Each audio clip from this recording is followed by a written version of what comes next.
পৃথিবীর সমস্ত নাজ নিয়ামত এবং সুযোগ সুবিধাগুলো মানুষের জন্য। 18,000 মাখলুকাত, তার মধ্যে মানুষের কল্যাণে সকল সৃষ্টি। তাহলে আপনার কল্যাণ কেন নয়? আসসালামু আলাইকুম রহমতুল্লাহ। Global knowledge international training institute থেকে আবার স্বাগতম জানাচ্ছি ছোট্ট একটি ভিডিওতে। দেশের সোনামণিরা সব দাঁড়িয়ে আছে এখানে। এরা মোবাইল সার্ভিসিং নিজস্ব একটি সম্মানজনক পেশা হিসেবে গ্রহণ করার লক্ষ্যে কাজ করছে। আর কারিগরি শিল্পের উন্নয়ন ঘটানোর জন্য আমরা সার্বক্ষণিক তৎপরতা ধরে রাখার চেষ্টা করছি ইনশাআল্লাহ। তো আমরা এই মুহূর্তে মোস্ট ইম্পর্টেন্ট একটি ক্লাস, সেটা হচ্ছে আমাদের লাইট সমস্যা। হ্যাঁ, তো গ্লোবাল নলেজের যখন আমরা ব্যাচ শুরু করি তখন আমরা ছাত্রদেরকে বলি তারা যেন তাদের ব্যর্থ হয়ে যাওয়া ফোনগুলো সাথে নিয়ে আসে, ঠিক না? তো আপনারা অনেকগুলো ফোন নিয়ে আসছেন। যেহেতু ফোন নিয়ে আসতে বলি এই কারণে যে সমস্যা যখন অনেক বেশি হবে তখন সেখান থেকে আপনাদের ইনপুটটাও অনেক বেশি। অনেক সময় দেখা যায় যে কিছু কিছু সমস্যা আমাদের কাছে না থাকার কারণে আমরা প্রত্যেকটা সাবজেক্ট প্রত্যেকটা সেকশনকে টাচ করেছি, কিন্তু অনেক সময় থিওরিতে মাথায় কিন্তু সঠিকভাবে গেঁথে যায় না। তো এটার সঙ্গে যদি আমরা থিওরির সঙ্গে প্র্যাকটিক্যালগুলোকে সমন্বয় করতে পারি তাহলে আমাদের কনফিডেন্ট লেভেল হাই হয়। তবে টিচারদের জন্য এটা একটা চ্যালেঞ্জিং। আমরা চ্যালেঞ্জগুলো গ্রহণ করছি সার্বক্ষণিক, তাই না? আমি আপনাদেরকে সাধারণত দিয়েছি যে আপনার কাছে কি সমস্যা আছে সেটাই নিয়ে আসেন, কোনো সমস্যা নেই। এবং এখনও পর্যন্ত ইনশাল্লাহ আমরা গ্লোবাল নলেজের পক্ষ থেকে আপনাদেরকে সঠিকভাবেই গাইডলাইন করেছি আপনাদের ফোনগুলো, রাইট? আচ্ছা, এখনও লাইটের সমস্যা। আমরা সকালে এসেই এই সেটের সিরিয়াল পেয়েছি। এটা হচ্ছে রিয়েলমি C15 ফোন। আর এই ফোনটাতে লাইট আসে না। এটা কার সেটটা? সেটটা আপনার? আপনার বাসা কোথায় স্যার? পাবনা। পাবনা, আচ্ছা। আপনার নাম? রাসেল আহমেদ। রাসেল আহমেদ। এই সেকশনে কতদিন থেকে কাজ করছেন? 10 বছর। 10 বছর, আলহামদুলিল্লাহ, মাশাআল্লাহ। 10 বছরে একটা সিনিয়র টেকনিশিয়ান গ্লোবাল নলেজে এসছে, আমরা শুভকামনা রাখি। আপনার এখানে কতদিন হলো আজকে ট্রেনিং করা? মোটামুটি আজকে 20 দিন। 19 দিন। আচ্ছা, 19 দিনের মধ্যে আমাদের ক্লাস গ্যাপ ছিল, ওদিকে সাপ্তাহিক ছুটি ছিল 3টা। তো মোটামুটি আপনাদের ক্লাস হয়েছে 16-17 দিন। এখন কি মনে হচ্ছে? জি আলহামদুলিল্লাহ ভালো। ভালো, কনফিডেন্ট আসছে, পারবেন? ইনশাআল্লাহ। ইনশাআল্লাহ পারবে। আচ্ছা, আমরা এখন কার্যক্রমে এগিয়ে যাই। আমাদের কাছে যখন কোনো একটা ফোন আসে সমস্যাজনিত কারণে, শুরু কোথা থেকে করব সেটা আমরা বুঝতে পারি না, ঠিক না? তো শুরুটা কিভাবে করব সেটা আমরা দেখানোর চেষ্টা করি। আমাদের এখানে মাদারবোর্ড আছে রাখা, আর এই মাদারবোর্ডটাকে ড্রেসিং করব। যেহেতু আমাদের লাইটের সমস্যা, রাইট? তো লাইট কিন্তু অনেক সময় গ্রাফিক্সের কারণে আসে না। তো গ্রাফিক্সের ওয়েজগুলো সম্পর্কে আমাদের ধারণা নিতে হবে। গ্রাফিক্সের ওয়েজ বলতে আমরা কি বুঝি? এখানে আমরা দেখতে পাচ্ছি যে আমাদের সামনে রিয়েলমি C15, এটা হচ্ছে কোয়ালকম স্ন্যাপড্রাগন CPU যুক্ত ফোন। আর এখানে লাইট সেকশনে সাধারণত যারা টেকনিশিয়ান আছে তারা কাজ করে কিভাবে? দেখা যায় যে আমাদের ফোনে লাইট আসছে না, তখন আমরা কি করি? আমরা প্রথমে যদি ডায়াগ্রাম থেকে হার্ডওয়্যার সলিউশনগুলো তো টেকনিশিয়ানরা ভালো বুঝে, কিন্তু স্কেমেটিকে যে ধরাটা খায়, আরও গভীরে গেলে ধরা খায়। তো হার্ডওয়্যার সলিউশনে ঢুকে আমরা দেখছি যে আমাদের লাইটের লাইনগুলো কোথায়। তো আমরা এখানে দেখতে পাচ্ছি এখানে যে আইসিটা আছে এটা হচ্ছে VPS এর একটি লাইন, আর এটা APM থেকে আসছে। তো APM থেকে লাইনটা যাওয়ার পরে আমাদেরকে লাইট সেকশনটাকে অ্যাক্টিভ করছে হচ্ছে VPS পাওয়ার এই ওয়ে দিয়ে, আমরা দেখতে পাচ্ছি। আর এখানে ক্যাপসি দেখতে পাচ্ছি। ক্যাপসির অর্থ কি?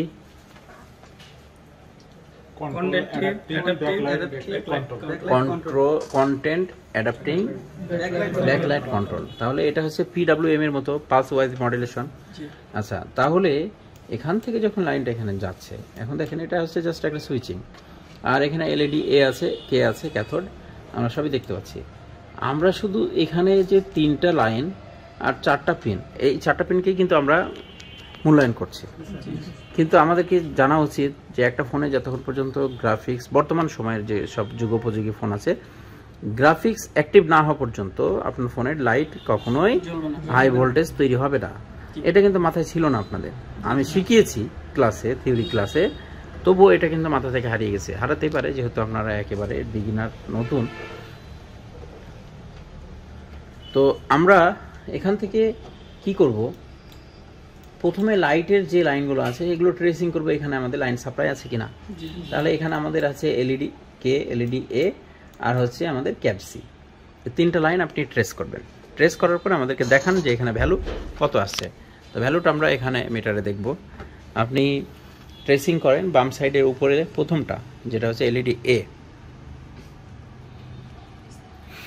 এলইডি এতে আমাদের 581 ভ্যালু পাচ্ছি। হ্যাঁ, নেক্সট 3 নাম্বার 4 নাম্বার দুটা কিন্তু সিমিলার লাইন। এখানে আছে 32 অনলি। আচ্ছা, 32 এই লাইনটা হচ্ছে আমাদের এলইডি ক্যাথোড। আচ্ছা, ক্যাথোড লাইনে যেহেতু আমরা কম পাচ্ছি, এখন আমাদের চলে যেতে হবে আপনার এখানে 4, 5, 6, 7, 8 নাম্বার পিনে। 8 নাম্বার পিনে কত আপনার ভ্যালু আছে দেখেন, 588। তাহলে আমাদের 3 আর 4 নাম্বারে একটু সমস্যা ছিল, তাই না? তাহলে আমরা এখন এই কোল্ড টেস্টিং এর ভ্যালুটা আমরা কোথায় দেখব? স্টেপ বাই স্টেপ তো বুঝতে হবে কাজ, তাই না? তো এখন আমরা এই ভ্যালুটা দেখার জন্য চলে যাব হচ্ছে ডায়োডা ভ্যালুতে। তো ডায়োডা ভ্যালুতে আসি। ডায়োডা ভ্যালুতে আসার পরে আমরা যেটা দেখব সেটা হচ্ছে এখান থেকে 3 আর 4 এই যে দুটো সেম লাইন, এই দুটো সেম লাইনে হচ্ছে এলইডি ক্যাথোড 0.137 137। এখানে পেয়েছি কত? 32 অনলি। তাহলে এটা কি কম না? তাহলে ভ্যালু লেস হয়েছে। আচ্ছা, এবার আসেন, লাইটের কিন্তু পারফেকশন এখানে নাই, ক্যাথোডটা কিন্তু আমরা অ্যাকুরেট পাইনি। ভ্যালু 32 মানে হচ্ছে গ্রাউন্ডের কাছাকাছি। আচ্ছা, ওখানে কন্টিনিউটি দিয়ে দেখালেন তো 32 যেখানে দেখাচ্ছিল,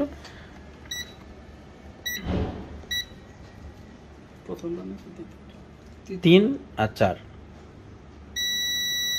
কন্টিনিউটি আছে। তাহলে আপনার যখন ভ্যালু একেবারে লো হয় তখন কন্টিনিউটি মানে গ্রাউন্ডের কাছাকাছি চলে আসছে।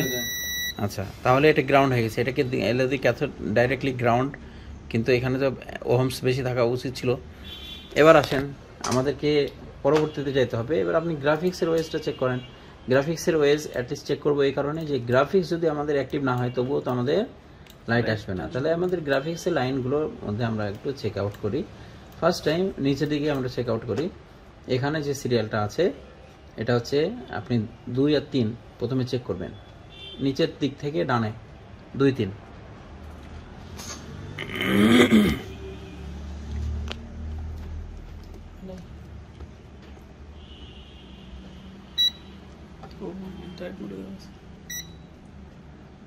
হুম, 2 নম্বর। আচ্ছা, 282 এখানে 282 পেয়েছি 2 নম্বর। 3 নম্বর 281। আচ্ছা, 4, 5 নম্বর একটার পরে 282। 5-এর পরে 6 282।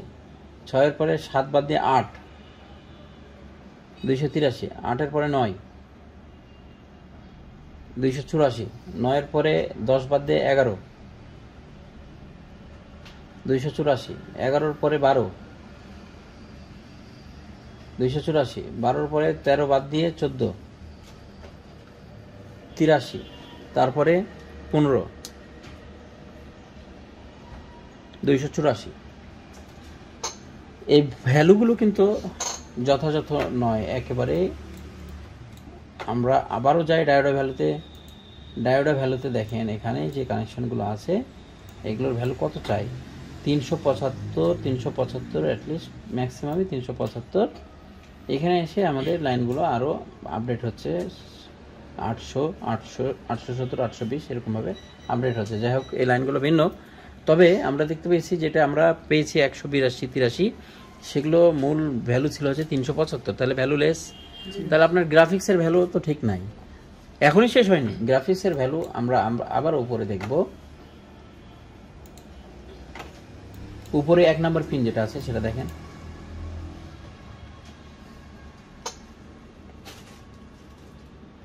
ডান সাইডে 1 নাম্বার ভ্যালু আছে 681। ওকে, 2 বাদ দিয়ে 3 0.06। তাহলে এটা গ্রাউন্ড দেখায়। আচ্ছা, 3-এর পরে 4 বাদ দিয়ে 5 367, 5-এর পরে 6, 7, 8, 9, 10, 11, 12 নম্বর,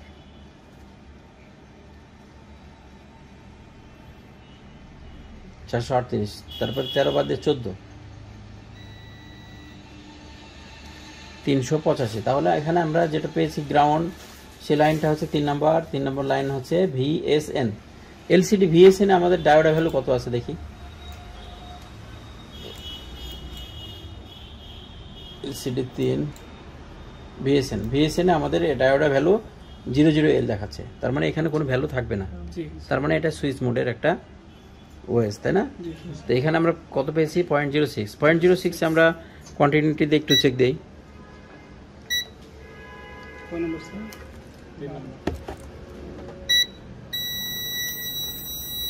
বিপ দিচ্ছে না, তার মানে এই লাইনটা কি গ্রাউন্ড হয়ে গেছে না?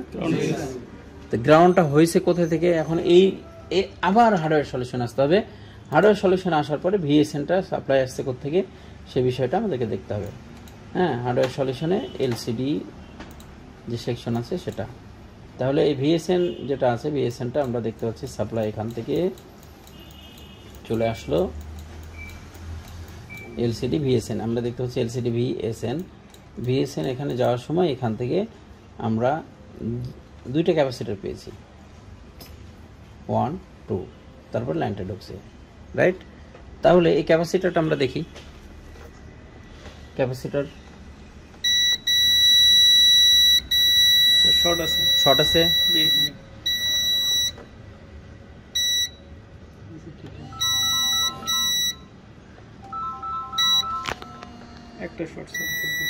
তাহলে আমরা পেয়েছি যে ক্যাপাসিটার শর্ট। এখন বিষয়টা হচ্ছে 3টা শর্ট, 3টা 4টা যাই শর্ট হোক, আমরা এখন আমাদেরকে এটাকে বের করতে হবে যে ক্যাপাসিটার শর্ট নাকি সাপ্লাই আইসি শর্ট। যে কোনো এক জায়গাতে শর্ট আছে। প্যারালাল কানেকশনে কিছু ক্যাপাসিটার আছে, যে ক্যাপাসিটারগুলো একটা ক্যাপাসিটার শর্ট থাকার কারণে সব ক্যাপাসিটার শর্ট দেখায়, রাইট? আচ্ছা, আবার মনে হতে পারে যে আপনার সাপ্লাই আইসি শর্ট, যার কারণে সমস্ত কিছু শর্ট দেখাচ্ছে। এটাকে বের করা সম্ভব অনলি অন চান্স, ঠিক আছে? নেবেন, কাজ হয়ে যাবে, একবারে আপনি বের করে ফেলতে পারবেন যে আপনার সমস্যাটা কোথায় থেকে আছে। এই হচ্ছে ট্রেসিং পলিসি। এই ফর্মুলাতে আমরা যদি কাজ করি, ডিপলি কাজ, যত বড়ই কাজ হোক, ছোট কাজ হোক, আপনার হ্যান্ড স্কিল যদি থাকে আইসি চেঞ্জ করা তো লাগে খুবই কম, তাহলে আপনার কে ঠেকাবে বলেন? কেউ না। পৃথিবীর সমস্ত নাজ নিয়ামত এবং সুযোগ সুবিধাগুলো মানুষের জন্য। 18,000 মাখলুকাত, তার মধ্যে মানুষের কল্যাণে সকল সৃষ্টি। তাহলে আপনার কল্যাণ কেন নয়? আপনি যদি সঠিক ট্র্যাকের উপরে থাকেন, অবশ্যই আপনার জন্যই কল্যাণ। অতএব এটা ধরে রাখার চেষ্টা করতে হবে, সঠিক নিয়মে কাজ করেন, ইনশাআল্লাহ। গ্লোবাল নলেজ সবসময় সঠিক শিক্ষায় বিশ্বাস করে এবং সঠিকভাবে গাইডলাইন করার চেষ্টা করে। আচ্ছা, এখানে আমাদের আরও একজন ছাত্র আছে, আমাদের ইমন স্যার। স্যার আসছেন কোথা থেকে আপনি? ঢাকা কেরানীগঞ্জ। আমরা মেনশন করব না, সব ট্রেনিং সেন্টারই ভালো, কেউ একটু ভালো করছে, কেউ একটু কম করছে, কিন্তু সবাই চেষ্টা করছে কারিগরি শিক্ষা বিতরণের জন্য। এরই মাঝে কিছু কোয়ালিটির ব্যাপার তো থাকেই, তাই না? তো আপনি এর আগে এক জায়গায় ট্রেনিং করেছিলেন, কিন্তু এখানে এসে ডিফারেন্ট কি পেলেন? স্যার এখানে এসে ওই যে আমরা দেখলাম যে আমরা জানতাম যে অ্যাডভান্স লেভেল যে একটা কাজ আছে, কিন্তু ওই বেসিকের মধ্যে আমি দেখতেছি অ্যাডভান্স লেভেলটা এখানে। হ্যাঁ, মানে বেসিক না জানলে তো অ্যাডভান্স লেভেল হবে না। অ্যাডভান্স লেভেল তো আসলে বানাইতে হয়। অ্যাডভান্স লেভেল বলে কিছু নাই, যে ভালো পারে, যে বেসিকের সূত্র ভালো জানে, সেই অ্যাডভান্স লেভেল ক্রিয়েট করে, ঠিক আছে? আর প্রশিক্ষণের যে বিষয়টি, সেটা হচ্ছে আপনার অভিজ্ঞতায় এখানে এসে কি আপনি আগের চাইতে ভালো কিছু পেয়েছেন কিনা? জি স্যার, ভালো পেয়েছেন। আচ্ছা, আমরা কতক্ষণ সময় দিচ্ছি?